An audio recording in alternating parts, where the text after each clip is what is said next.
guru-guru, alim ulama, tim pemenangan, relawan seluruh Aceh, dan juga kepada jajaran KPA dan jajaran PA,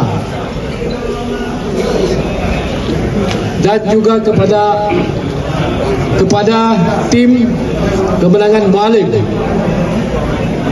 Dengan angka kemenangan paslon 02 yaitu 62%. Allahu Akbar. Dari suara yang sudah masuk 2.500.000 suara. Allahu Akbar. Allahu Akbar. Demikianlah yang dapat kami sampaikan, dan terima kasih kepada kita semuanya. Banda Aceh tanggal 27 bulan 11 2024. Allahu Akbar. Allahu Akbar. Mulai Gubernur. Amin.